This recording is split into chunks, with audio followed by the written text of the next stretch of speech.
동시에 신학으로 제시된 것들이 신앙으로 고백되어 있지 않으면 사변. 인문학적 만족을 줄 수 있을지 모르지만 신앙이 아니고 이렇게 있는 거죠. 그래서 결국 신앙과 신학을 같은 동료로 이해를 하고 있다라고 하는 것을 볼 수 있겠고요. 그렇지만 선생님께서 이 신학을 형성하는 과정 속에서 그의 인생은 참 우리 선생님들 하신 말씀 파란 만장. 당신의 삶 스스로를 파란 만장 이런 표현 하십니다. 그런 역경을 사셨죠. 그 연세의 시대를 사셨던 분들이 대부분 다 결국에서 일제를 경험하고 해방을 경험하고 6.25를 경험하면서 이제 살아남아야 되고 뭔가를 향해서 가야 되고. 제가 최근에 아버님 이제 생애를 좀 정리하면서 아버님 이제 올해 오주기 하셨는데 아버지 생애를 좀 정리해서 최근에 책을 하나 다시 만들어내서 정리를 했는데 아버님 생애를 정리하면서도 느끼는 것이 우리 조 목사님 생애를 빗대서 생각합니다. 아버님도 이북에서 자라서서 일사후대 때 피난 나오셔서 그 방황하는 생애를 사시고 그런 과정을 사셨던 것들을 전부 정리를 좀 해보면서 이 시대를 사신 분들이 참 지금으로는 말해서 표현하기 참 어려운 그런 생애를 사셨고 그걸 새삼 금년에 다시 한번 느낄 수가 있었습니다. 선생님의 생애도 사실 그렇습니다. 참 어려운 생애를 사셨고 말로 다 표현할 수 없는 그런 생애를 살아내셨다고 생각했는데 한 사람의 영향력은 그가 활동하고 다양한 환경과 더불어 형성되고 나타난다. 그런데 조성만이 왕성하게 활동할 수 있었던 시점과 상황과 여건은 여의치 못했다. 그럼에도 그의 신학에 대한 확신과 열정은 한국 기독교계의 역사적 기독교 정통 신학의 흐름을 이어가게 했다는 점에서 높이 평가되어야 할 것이다. 한 학자의 영향력이란 저서나 강의를 통해서 확산되고 그 가르침의 영향력은 다양하게 나타나게 된다. 그런데 조성만의 열정과 학문적 노력에 비해서 그에게 주어진 환경은 넉넉지 못했다. 그의 표현을 빌리자면 파란만장이라는 것이었고 고독한 인생의 역경이었다. 학교 다닐 때 늘 선생님 하신 말씀이 있어요. 수업 끝날 때쯤 되면 고독하오. 우리 장 목사님 그때 학생 대표 늘 일하셨는데 고독하오. 늘 고독하다는 말씀을 하셨어요. 고독하다는 말이 뭘까? 사실 처음에는 단편적으로 이해를 했어요. 저 고독하다는 표현에 대한 단어가. 근데 선생님을 알아가면 알아갈수록 그 고독함의 깊은 의미를 다양한 각도에서 이해를 할 수가 있겠고 더 깊게는 인간의 쪽으로 한 인생을 살아가신 한 사람으로서의 그 고독함, 그에게 있어서 그 고독함까지 포함되어 있었던 용어다라고 하는 것을 이제 훗날 알게 되면서 선생님에 대한 이해를 좀 더 할 수 있었다는 생각을 합니다. 그러나 그의 철학적 사유와 신학적 열정은 그에게 개혁파 신학에 귀결시켜주는 중요한 동력이 되었다. 그러한 결과에 대해서 하나님의 섭리였다는 고백을 한다. 이러한 사고는 그가 철저하게 하나님 섭리 중심에 선 칼빈의 사고에 동의하고 있다는 것이 증거이기도 하다. 조성만은 자신의 사상이 형성되는 과정에서 정신적인 방황을 맞기도 했고 그런데 그것이 오히려 그로 하여금 많은 양의 독서를 하게 하는 기회가 되었다.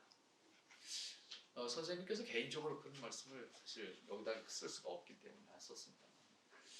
책을 하나 얻어서 그것을 읽기 위해서 노력하셨던 그 전쟁통에 책을 읽기 위해서 책을 구하기 위한 그의 몸부림 그런 말씀을 개인적으로 해주셨던 것이 기억이 납니다. 그가 정신적으로 방황하던 시기는 1945년 해방으로부터 6.25 전쟁이 끝나는 시기로 이때 그에게 있어서 정치적, 경제적인 어려움을 겪어야 했던 기간이었다. 이 기간은 그의 나이 20대로 생존 자체가 위협을 받을 정도의 심히 어려운 시기였다. 해방과 함께 남북으로 분단된 국가의 상황에서 제대로 된 공부를 할 수 있는 여건이 주어지지 않았기 때문에 그의 갈증은 더할 수밖에 없었다. 이때 그의 학문에 대한 욕구를 충족시킬 수 있는 길은 독학이었다. 그는 논리학과 철학 서적을 비롯해서 고전 문학 작품들을 구해서 탐독함으로 학문에 대한 욕구를 충족시켰다. 그에게 주어진 현실이 저도적으로 학문을 할 수 있는 시대적 상황이 아니었기 때문에 그는 더욱 책에 의존해서 지식을 넓혀갔다. 이 기간을 그의 생애에 있어서 독학기라고 제 나름대로 한번 평가를 해보았습니다. 그는 이 격변기 상황에서 끈질긴 집념으로 훗날 신학의 토대를 닦는 예비 단계를 밟았다고 할 수 있을 것이다. 이 시기에 칸트를 비롯해서 헤겔 등 독일의 관념 철학 사상을 파악했으며 쇼펜하우어와 니체 등의 철학 사상을 섭렵을 했습니다. 그에게 주어진 격변기의 상황, 즉 극심한 가난과 남북으로 나뉜 채 대치되어 있는 상황을 철학적 사유를 하고 있는 청년에게 육체적인 고통을 넘어서 참담함, 바로 그 자체였다라고 평가할 수 있습니다. 조성만 선생님은 1934년 6월 1일에 그러니까 호정 나이하고 주민록 나이 생년월일하고는 좀 차이가 납니다. 실제 나이로 실제 생년월일이 1934년 6월 1일 함경남도 함주군 주지면 호남리 96번지에서 조학규 어머니는 원규복의 장남으로 태어나셨습니다. 그의 성장기는 일제에 의한 식민지 시대였다.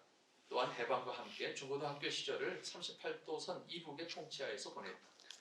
이 시기는 그가 한 사람으로서 자아를 형성하는 데 있어서 결정적으로 중요한 시기였다. 그가 함주군의 흥상고등학교 졸업반이던 1950년 6월 25일 한국전쟁이 일어났다. 그는 모진 시대의 경랑을 겪으면서 살아남아야 하는 과제를 안고 그는 몸부림을 쳤다. 그러한 그에게 호련히 다가온 것이 주님이었다. 그는 고등학교 시절까지 주님을 몰랐다.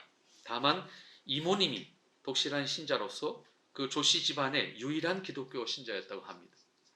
어렸을 때 고향에서 이모를 따라 몇 번 교회를 가본 것이 전부였고 실제적으로 6.25 때까지 조성만 선생님은 신앙을 가지지 않으신 분이셨습니다. 그때 교회에서 익혔던 찬송가, 그 이모님을 따라서 교회 갔을 때 익혔던 찬송가가 예수는 나의 힘이요.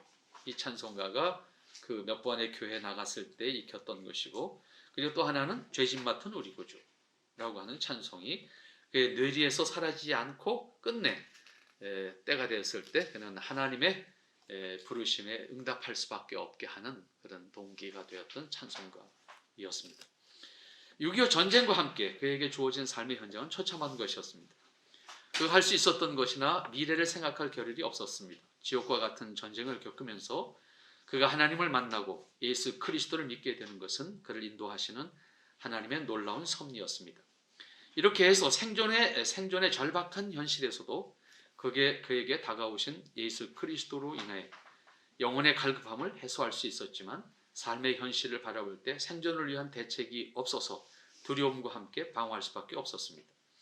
살아남기 위해서는 일을 해야 했고 몸으로 부딪혀야 했습니다. 먹을 것을 해결하기 위해서 닥치는 대로 일을 했는데 월남한 피난민들이 모여 사는 부산에서부터 고향이 가까운 속초로 옮기면서 온갖 노동을 했습니다.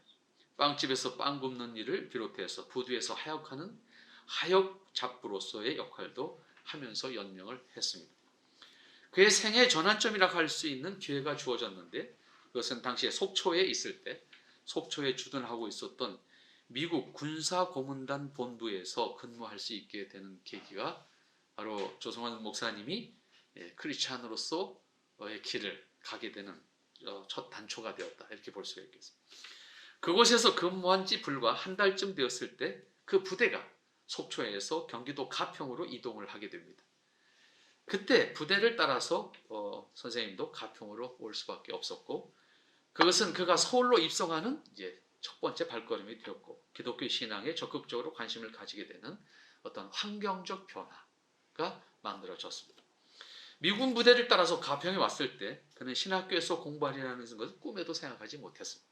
그런데 미군 부대에 같이 근무하던 한 동료가 어느 날 그 부대를 그만두고 서울로 가서 얼마 후에 가평에 찾아와서 자기는 신학교에 갔다, 자랑을 하는, 그리고 공부하는 기쁨을 조 선생님에게 말씀을 했습니다.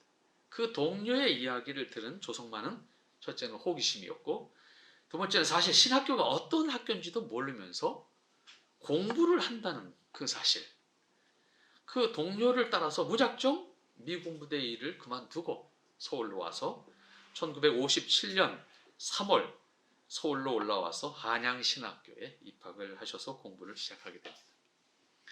근데 아직도 이 한양신학교 출신이 사실 많아요. 많은데 문제는 이 한양신학교가 없어졌어요. 그것이 이제 사실은 굉장히 아쉬운, 우리 교단 분들 가운데서도 옛날 어르신들 가운데 한양신학교 출신이 몇 분이 계셨습니다. 한양신학교에서 공부를 하시고 그것이 계기가 돼서 그의 인생에 있어서 신학자로 가는 길이 이제 처음 열려지게 되는 것이 한양신학교에서 공부하신 겁니다.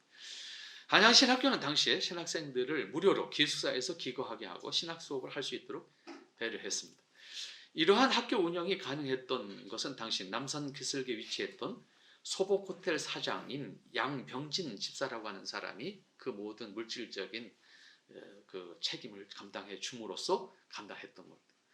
식사와 수업료, 기숙사비 등을 모두 무료로 운영할 수 있도록 이 양병진 집사라고 하는 사람이 감당을 했습니다.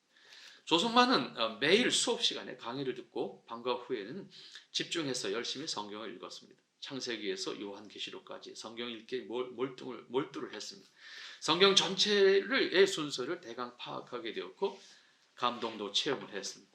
성경을 공부하면서 가장 감명 깊게 들었던 것은 한양신학교 교장이었던 당시에 안형주 목사님의 이사야서 강해, 그리고 예레미야서 강해였고, 철학 강의는 당시에 서울대학교 철학과 장병칠 교수의 칸트의 순수 이성 비판에 있어서 선언적 이성에 관한 강의가 조성만 목사님께서는 가장 큰 감동을 줬던 강의였다고 합니다. 그리고 정상환 교수의 비교종교학 강의가 이때 한양신학교 당시에 가장 크게 조성만 목사님에게 감동을 주었던 그런 깨달음이었다. 장병칠 교수의 철학 강의는 조성만이 철학 공부에 더욱 매진할 수 있도록 의욕과 동기를 부여해 주었던 그런 강의였다고 합니다. 그는 한양신학교 4학년 1학기를 마치고 1960년 8월에 군대에 입대하게 됩니다. 그리고 1963년 8월 7일에 만기 제대를 하십니다.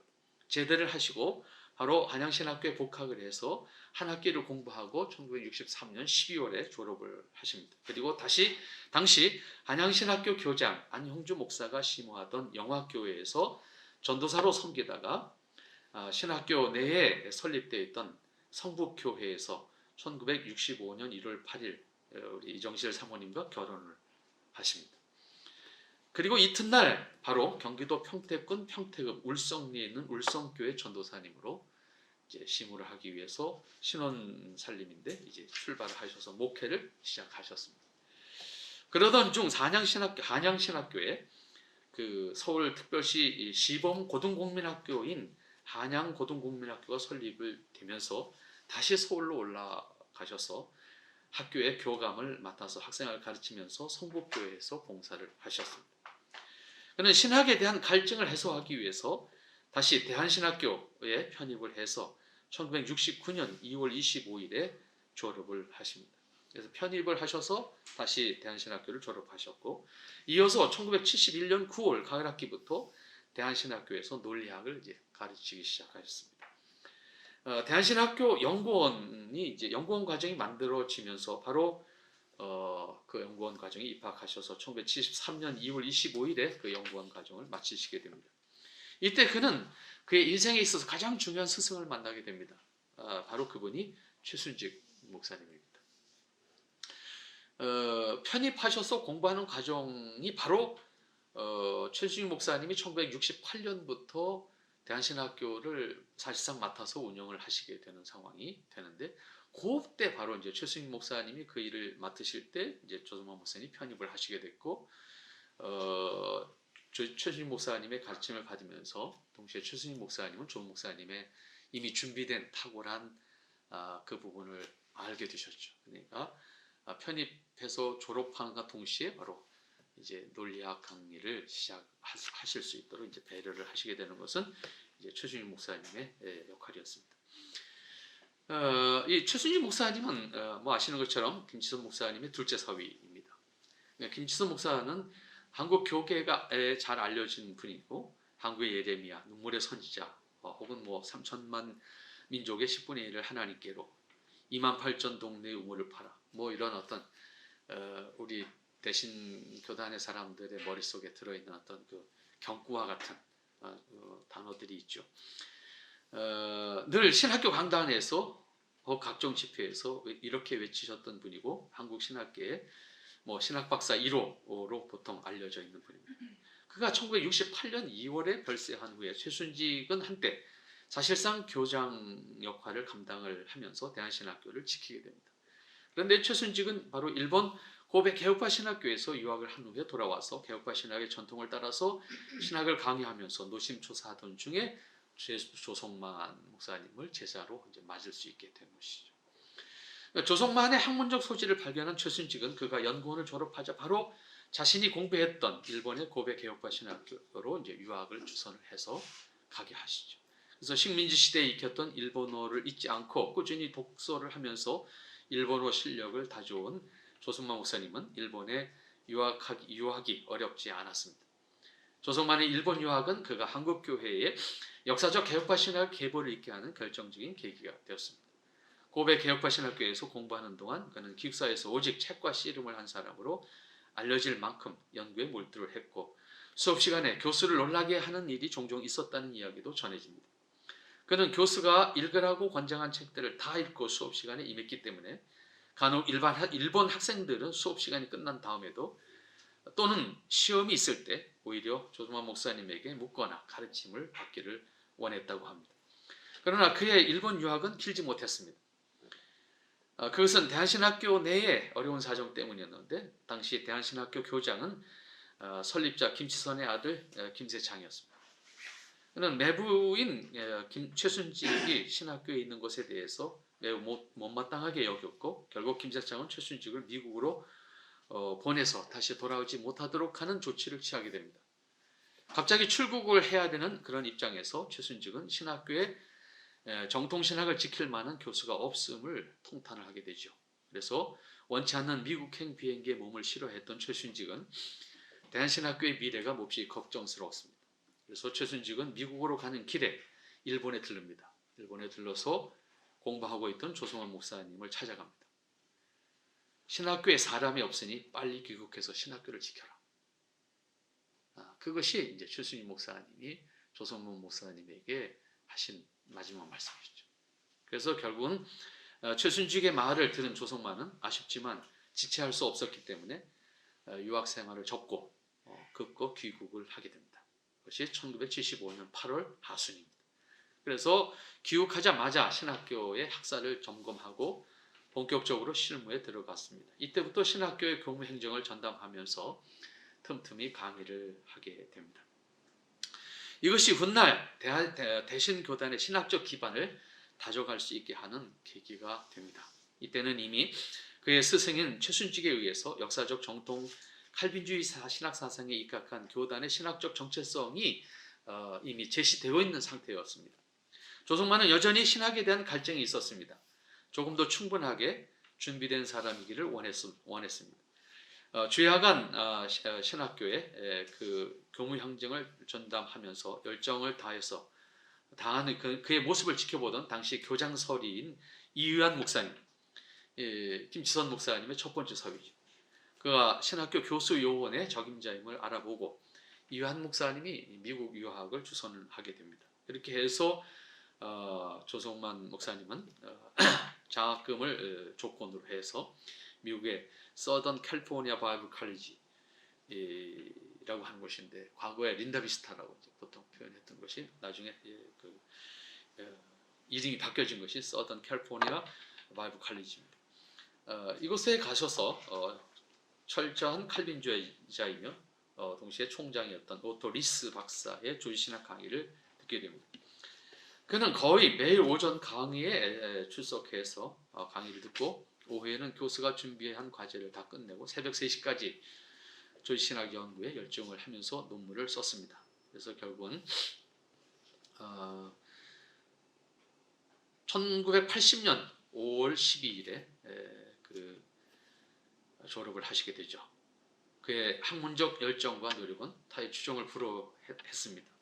그는 어떤 문제에 대해서 그 답을 얻기까지 탐구했고 만족할 수 있을 때까지 교수를 찾아가서 토론을 했습니다. 조성만이 조신학자가 되기까지 그에게 사상적으로 크게 영향을 미친 스승은 최순직과 일본의 오카다 미노루 교수였습니다. 그의 신학적 논술에는 이 두 교수의 이름이 종종 등장을 합니다. 그가 역사적 기독교 칼빈주의의 정통신학자들의 계보를 정리한 글에는 오카다 미노루와 최순직의 이름이 반드시 나옵니다. 오카다 미노루는 최순직에게 개혁파 신학을 가르쳤고 또 최순직은 조성만에게 가르쳤다. 그리고 그가 일본 유학하는 동안 오카다 미노루에게 직접 가르침을 받았으므로 그에게는 두 교수가 모두 직접적인 스승이 되는 겁니다. 오카다 미노루는 일본의 개혁파 신학의 계보에 있어서 매우 중요한 인물입니다. 오카다 미노루는 미국 웨스트민스터 신학교에서 공부를 하고 일본에 돌아와서 일본의 개혁파 교회를 섬기면서 일본 기독교의 역사적 개혁파 신앙을 심는 일에 결정적인 공헌을 한 사람이 오카다 미노루입니다. 그가 웨스트민스터 신학교에서 공부하면서 영향을 받은 것은 1930년대 미국 개혁파 신학을 주도했던 인물들, 곧 메이첸, 벤틸, 스톤하우스, 존 머레이와 같은 사람들의 가르침을 직접 받았던 것이 오카다 미노루입니다. 그들로부터 그 윗선 때의 개혁파 신학자들을 소개받고 그들의 사상 역시 그 섭렵을 하게 되는데 뭐 워필드나 커닝ham이나 그 다음에 아브라함 카이퍼, 그 다음에 헤르만 바빙크와 같은 분들의 책들을 전부 탐독을 하게 되죠. 그런 후에 그들의 신학 체계를 따라서 후학들에게 개혁파 신학을 가르치게 됩니다. 이렇게 선생님께서 공부를 해오시는 여정들을 우리가 살펴봤습니다.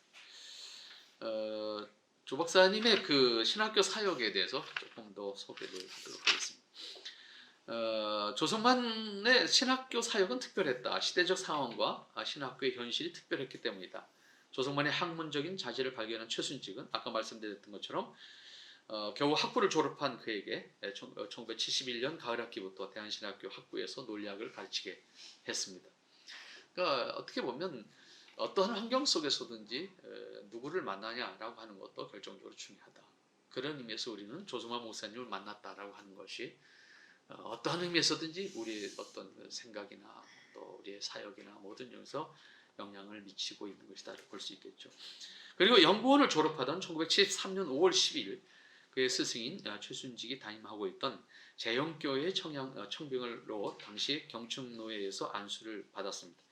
그 후 최순직 목사의 주선으로 일본 기독교에서 개혁파 신학의 계보를 잇고 있는 고베 개혁파 신학교에서 유학을 할 수 있었고 그곳에서 공부하는 동안 오사카 근교회 제1대한기독교 무코가 교회라고 하는 교회 협력 목사님으로 사역을 하셨습니다.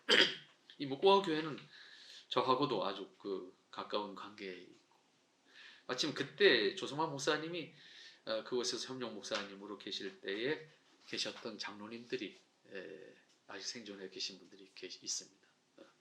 만나 뵐 때는 늘 조 목사님 안부를 묻곤 했는데 그분도 얼마 전에 돌아가셔서 이제는 기억하시는 분이 아마 그 교회도 아마 거의 없지 않겠나 생각합니다.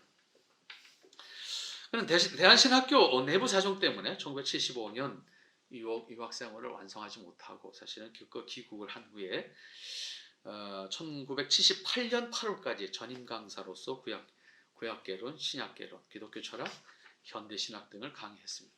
제가 사실 이때 공부를 했습니다. 이때 우리 장 목사님도 이때 공부를 하셨는데 그래서 사실 저는 조성만 목사님한테 조신학을 배우지 않았습니다. 저는 구약개론, 신약개론 이런 거 배웠어요. 기독교 철학. 조성만 목사님이 조신학을 가르치시는 것은 사실 미국에 다녀오신 다음인데 그때 제가 이제 졸업을 했을 때니까 조신학을 직접 배울 수 있는 게 사실 없었고 다만 조 목사님에게 가장 큰 영향을 받은 것은 사실 개인적으로는 기독교 철학이었습니다. 그 기독교 철학에서 세계관 형성의 문제를 다룸에 있어서 아주 탁월한 가르침이 있었다 이렇게 생각하고 또 하나는 현대신학이었습니다. 사실은 오늘날의 문제, 오늘날 한국 교회 신학적인 문제는 전부 현대 신학의 문제인데, 현대 신학만 정리를 잘 된다고 하면 한국 교회 지도자를 이렇게 방어하지 않을 텐데, 그런 이제 안타까움이 있는데, 우리 조 목사님 쓰신 현대 신학이라는 책이 사실 조 목사님이 쓰신 책 가운데 제일 먼저 나온 책이에요. 현대 신학인데 너무 어렵게 쓰셨어요. 근데 지금은 이제 죽은 책이 돼서 시장에서 찾아볼 수 없는 책이지만 참 좋은 책입니다. 그래서 사실 그것만 정리가 된다 그러면 신학이 모두 정리가 될 만큼 참 좋은 책인데, 일단 이건 다시 그 개정판을 만들어내기 위해서는 많은 공이 필요해요. 왜냐하면 책을 각주를 다는 책이었어요. 그러니까 각주를 읽어보면 다시 각주를 또 가야 돼. 그래서 각주의 해설이 다시 따라와. 그러니까 본문보다 각주의 해설이 더 많아. 그러니까 이게 이제 개정판을 낸 과정성이 굉장히 어려운 부분이고, 또 하나는 전부 한문이에요. 그러니까 일단 지금 아이들은 아예 이렇게 쳐다볼 수 있는 겨를이 없는 그런 상황이다 보니까 이건 좀 손을 좀 봐야 된다 이렇게 생각을 하고 있습니다. 1978년 봄학기를 마무리하고 미국 유학을 가게 되었고, 1980년 5월 12일에 학위를 마치시고 교육회에서 전임 강사로 복직을 해서 이때부터 조신학을 이제 감당을 하시게 됩니다. 이때부터 그는 대한신학교의 역사적 기독교의 칼빈주의 전통에 입각한 신학, 즉 개혁파 신학의 뿌리를 견고하게 만들어 가게 되십니다. 도서관장, 교무처장, 교수부장, 신학부장, 신학연구원장 등을 역임하면서 신학교육의 중심적인 역할을 감당을 했습니다. 한편 그는 돌아온 1975년 가을 서울 정릉동에서 정릉성수교회를 개척을 하셨습니다. 그래서 일본에서 돌아왔을 때입니다. 2000년 11월까지 사실은 목회를 하셨습니다. 작은 규모의 개척교회이지만은 신학교에서 강의와 그다음에 교무 행정을 감당하면서 담임 목회를 하는 일을 결코 쉽지 않았지만 그렇게 감당하셨습니다. 그래서 신학교 강단에서 가르치는 일만큼이나 목회 사역의 중요함을 알고 최선을 다하셨습니다. 바쁘게 뛰어다녀야 했고 힘든 여건에서도 그의 모든 능력을 발휘해서 직접 목회를 하게 된 것은 그의 신학적 목적이 어디에 있는지를 이제 알 수 있게 하는 겁니다. 그런데 1980년 중반기에 대한신학교의 법인의 주체가 바뀌게 되면서 이제 조 목사님의 그 어떤 영향력을 교계에 좀 더 펼칠 수 있는 이제 그것이 막히게 되는 상황이 되죠. 그래서 그 결과 1988년 이후부터 2000년까지는 대우 교수 신분으로 이제 학교에서 어떻게 보면 이제 소외를 당하시게 되죠. 그 어간에 교단이 직영하는 신학교가 별도로 만들어지면서 이 학교에서 교장직을 맡게 되기도 하셨습니다. 이 학교가 현 대한신학대학원 대학교로 인가를 받게 됨으로써 1998년부터는 이 학교의 교수로서 2008년까지 임기를 마무리하셨습니다. 그리고 그 후에도 이 학교의 석좌 교수 신분으로 2013년까지 매학기 조신학을 강의를 하셨습니다. 대한신학대학원 대학교에서는 일시 총장 대행이라고 하는 그 직분을 감당하기도 하셨습니다. 그러나 뭐 아시는 것처럼 대한신학대학원 대학교가 이제 사유화되면서 그 과정 속에 경랑을 또 겪어내셔야 했습니다. 그 신학 활동에 있어서 안양대학교나 또 교단이 설립한 대한신학대학원 대학교에서 가르치는 일도 중요하지만 무엇보다도 한국성경신앙신학회를 창립해서 지금까지 끌어오고 있는 것도 중요합니다. 이 학회의 학술지인 성경신앙은 어떤 의미에서 교단의 신학적 입장을 대변하는 것이라고 할 수 있습니다. 이 학회는 1983년 3월 초에 조수만 목사님이 발의해서 창립을 하셨습니다. 당시 대한신학교 교무를 담당하고 있던 그가 중심이 돼서 한국복음주의 신학회라고 하는 명칭으로 한국보수주의 신학교 교수들의 글을 모아서 개간지로 발간을 했습니다. 그런데 이 학회가 발족된 지 얼마 되지 않아서 같은 이름의 다른 신학회가 또 하나 생기면서 그 신학회를 주도하는 사람으로부터 두 신학회를 하나로 통합하자는 제의를 받게 되는데 조성만은 통합할 의사가 없었습니다. 따라서 현재의 신학회 명칭인 한국성경신앙신학회로 개명을 하게 됩니다. 그러니까 지금 현재 우리 한국 신학회 가운데 가장 큰 신학회가 사실 복음주의 신학회잖아요. 그 복음주의 신학회 바로 이때 같이 출발했고 조성모 목사님에게 그 한국 복음주의 신학회와 그냥 합치자 이렇게 제의가 있었던 것인데 조성모 목사님은 성경신앙신학회라고 하는 이름으로 개명을 해서 복음주의라고 하는 말보다는 더 확실한 신학적인 의미를 가진 개념을 가지고 정체성을 지키겠다 이렇게 생각을 하셔서 현재 세계적으로 알려진 복음주의라고 하는 말은 너무 애매하게 사용하고 있기 때문에 성경신앙이라고 하는 개념은 좀 더 역사적 기독교의 정통 개혁파 신학을 순수하게 보존하고자 하는 의지를 표명하는 말로서 사용하기를 원하셨습니다. 그렇게 해서 이 학회의 지는 처음부터 학회 지명을 성경신앙이라고 하는 명칭으로 출발을 해서 꾸준히 발음이 되었던 겁니다. 조성만은 이 학회지를 통해서 역사적 기독교 칼빈주의에 입각한 개혁파 신학을 보존하기를 소망했고 또한 성경의 완전성을 부정하는 현대신학 사조를 성경신앙으로 극복하자는 의지를 표명을 했습니다. 여기서 성경신앙 창간호에 실린 그의 글을 인용하면 이렇게 기록하고 있는 것을 볼 수가 있습니다. 근본 본 학회지를 창간함에 있어서 표제로 사용한 성경신앙이란 말은 기독교 정통신학을 추구하는 신학자들의 입에 오르내리는 하나의 신학적 용어로서 성경의 유기적 완전 축자 영감을 믿는 기독교 정통신앙을 의미하는 것이다. 그렇게 성경신앙이라고 하는 논문집 제호에 담겨져 있는 의미를 분명하게 제시를 하셨습니다. 이 글을 통해서 그의 신학의 전제가 무엇인지를 분명하게 하셨습니다. 이를테면 성경의 권위를 부정하는 인문주의 사조가 주도하는 세태가 결국 기독교를 이질화시킬 것에 대해서 통탄하면서 성경신앙을 전제로 한 역사적 기독교 정통신학의 보존을 위해서 노심초사하고 있음을 알 수 있습니다. 이러한 그의 모습은 학회 창립 20주년을 맞아서 썼을 때 글도 같은 내용을 담고 있는 것을 볼 수가 있습니다. 이 글 속에서 역시 성경신앙이 아닌 신앙과 신학은 비정통이라고 하는 등식을 분명하게 제시를 했습니다. 이것은 그의 신학적 잣대입니다. 신학의 출발점이고 전체 성경의 권위를 부인하는 신학은 역사적 기독교의 정통신학이 아니기 때문에 성경신앙으로 신학을 논술하지 않는 것은 결국 하나의 인문학에 지나지 않는다라고 하는 그의 입장이었습니다. 그의 논술에서는 성경의 권위를 강조하는 칼빈주의의 본질을 확인하게 됩니다. 이것은 칼빈의 논술과 일치합니다. 그는 이 학회를 통해서 성경의 권위를 부정하는 비역사적 기독교 신학사상이 지배하는 현대의 신학계에 대해서 경계와 역사적 기독교 정통신학이 무엇을 해야 할 것인지에 대해서 분명히 밝히고 있습니다. 또한 2003년부터 금요강좌를 개설하셔서 그의 조신학 전권을 체계적으로 그리고 연속적으로 해설하고 가르쳤습니다. 이 일은 목사님이 거동이 조금 불편하실 때까지는 계속 어쨌든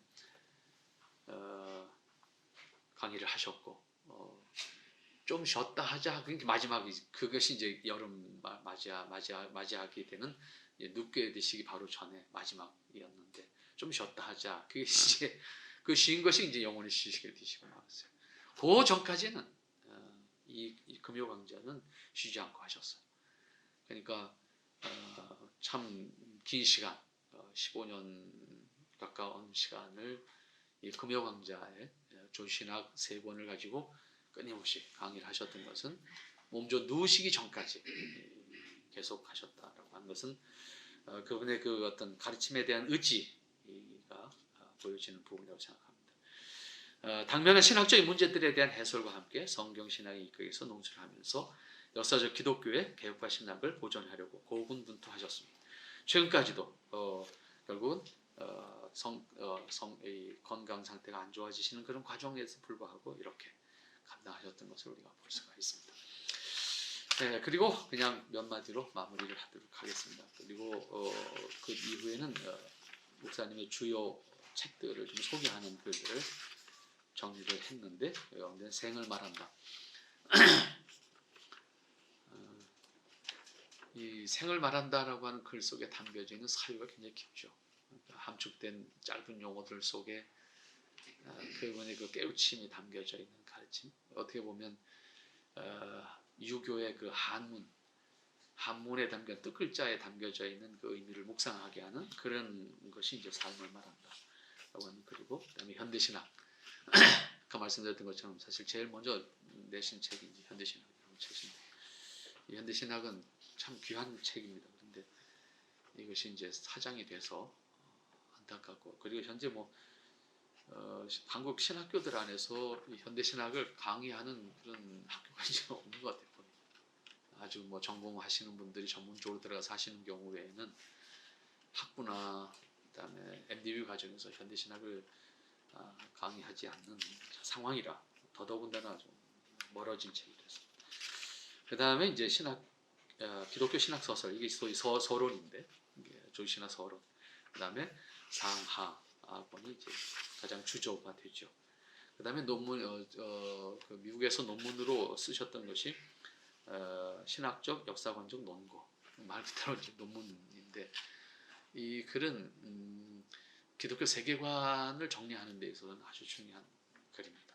그런데 이 책 역시 책 제목 자체가 좀 어려우니까 아무도 관심 없는 책이 되고 말았습니다만, 어쨌든 이것을 후에 다시 이렇게 1982년에 사실 이 책이 한번 나왔었는데, 그래서 1996년도에 다시 만들어내셔서 내놓으신 책이 있습니다.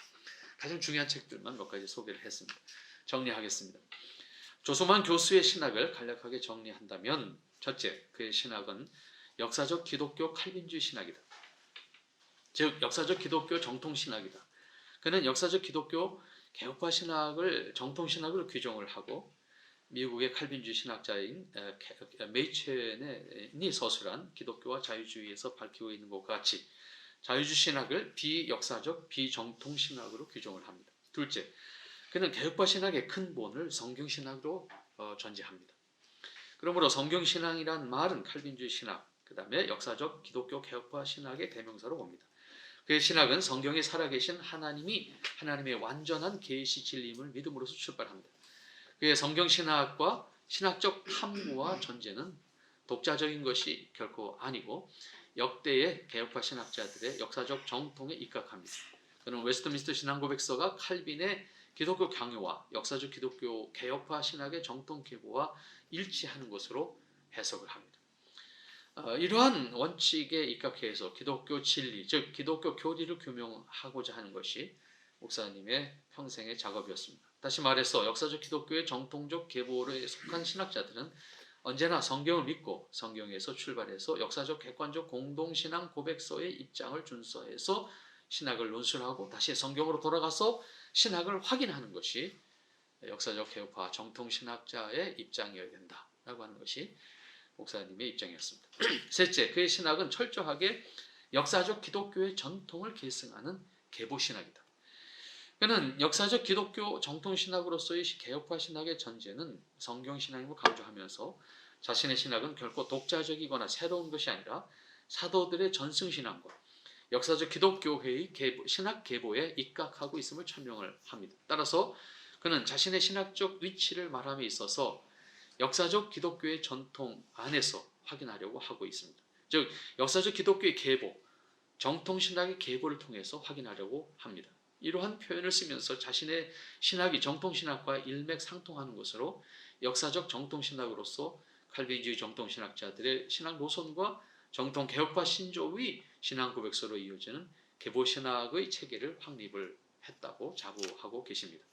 넷째, 그의 신학은 하나님의 계시진리에 의존해서 역사적 기독교의 공동의 신학 문서들을 확인하고 해석하는 신조의 해석학으로서의 신학입니다. 즉 그의 신학은 개인의 신학적 성명을 주장하는 것이 아니라 역사적 기독교의 공적인 고백과 확인을 통한 신학을 말한다는 점에서 교회적 신학이다, 이런 표현을 할 수가 있습니다. 따라서 고대 교회 기본 신조로부터 종교개혁 시대의 신앙고백서들, 특히 17세기에 채택된 개혁파 교회들의 신앙고백서들, 그리고 현재 이르기까지 개혁파 교회들이 채택한 신앙고백서와 선언문들을 통해서 확인되는 신앙을 통해서 전개하는 것이 그의 신학이다. 이렇게 아마 정리를 할 수 있지 않겠나 생각을 합니다. 이렇게 해서 나름 이제 야단도 좀 맞아가면서 선생님을 그렇게 모르냐, 이제 그렇게 야단도 하시면서 제가 썼던 글들을 선생님 스스로가 이제 감수를 하셨던 내용이기도 합니다. 그래서 아마 생애의 과정이나 이런 과정들은 직접 감수를 하신 글이기 때문에 이 글이 아마 가장 정확한 글이 아니겠나 이렇게 생각을 하고 나름 정리했던 내용을 어쨌든 한국교회를 빛낸 칼빈주의자들이라고 하는 이 한 권의 사전적 책에 선생님을 담을 수 있었다라고 하는 것, 그런 선생님이 계셨다라고 하는 것이 저에게 있어서는 감사한 일이고, 또 어쨌든 살아 계실 때 이 책이 나왔으면 참 좋았을 텐데 그런 아쉬움이 있지만 이제라도 나와서 함께 나눌 수 있어서 감사하다 그런 생각을 하면서 과거에 썼던 글을 그냥 오늘 여러분들과 함께 나눴습니다. 감사합니다.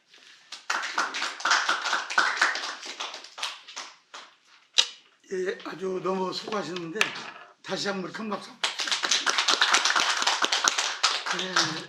우리 이종전 교수님의 그 강의를 할 때 참 그 살아계신 조 목사님의 옆에 계신 것처럼 그런 참 감회가 되네요. 제가 1977년에 대한신학교에 입학했는데 하여튼 목사님의 강력한 정릉에 교회를 세웠는데 이리 와서 전사로 와라. 그거 말 안 들으면 대한신학교 쫓겨날 뻔했어요. 하여튼 그래서 2년 동안 목사님을 모셨고 참 오늘 이렇게 3주기인데 3년 전 12월 3일 날 오후 2시 반쯤에서 그 목사님 댁을 좀 방문하고 싶어서 이제 병문안 갔는데 그때 목사님 이제 일어나지도 못하고 이제 들어오셔서 말씀하시면서 이제 뭐 이렇게 잘 들리도 않아요. 저하고 이제 유언 같은 말을 우리 교단에 그래도 신문사 이사장으로 있으니까 이 정통 보수신학을 지키는데 신문사가 큰 역할을 해주고 뭐 장목사 좀 부탁한다 그런 말씀을 하셨어요. 그리고 이제 제가 뭐 감히 안수기도죠. 사모님하고 같이 간절히 그 기도를 드렸는데 그게 마지막이에요. 그러고 나서 그 이튿날 오후 5시에 소천하셨는데 아주 그냥 제가 그때 참 충격적이었습니다. 어쨌든 그 목사님은 이미 천국 가셨지만 또 이중전 교수 같은 또 여러분 같은 저 같은 목사님의 가르침을 받은 신학과 그 신앙 받은 그 제자들이 있기 때문에 목사님은 가셨지만 목사님의 그 신학 사상은 계속 한국 교단에 우리 대신교단에 살아 역사할 줄 믿습니다. 예.